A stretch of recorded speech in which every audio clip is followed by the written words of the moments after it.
நம்ம விடுதலை பெற்றுக்கொள்ளக்கூடாதபடிக்கு சத்துரு நம்ம தடுப்பான், சத்துரு நம்ம விலக்கி வைப்பான், சுற்றிலும் போராட்டங்களை கொண்டு வருவான், எதிர்ப்புகளை கொண்டு வருவான், உபத்திரங்களை நிறைய அள்ளி தருவான்.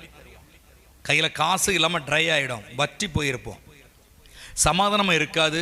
ஏன்டா அங்கே போகிறோம், எதுக்கு நான் போகிறேன் அப்படின்ற மாதிரி நம்ம முடக்கும்படி செய்வான் பிசாசு. இதான் அவன் தந்திரசாலி என்கிறது. பிசாசு தந்திரசாலி. இதெல்லாம் உடைச்சிட்டு நீங்கள் கர்த்தருடைய சமூகத்தில் காணப்படுவீங்கன்னா நம்ம ஜெயித்தவர்களாக இருப்போம். அல்லேலூயா, அல்லேலூயா. அதனால் உங்களை பார்த்து நான் விசுவாசத்தோடு சொல்லுகிறது என்னென்னா, தயவு செய்து உங்களுக்கு பிரச்சனை வரத்தான் செய்யும், போராட்டம் வரத்தான் செய்யும். வீட்டுக்காரன் மூலம் வரும், பிள்ளைகள் மூலம் வரும், மனைவி மூலம் வரும், தாய் தகப்பன் மூலம் வரும், சொந்த பந்தங்கள் மூலம் வரும்.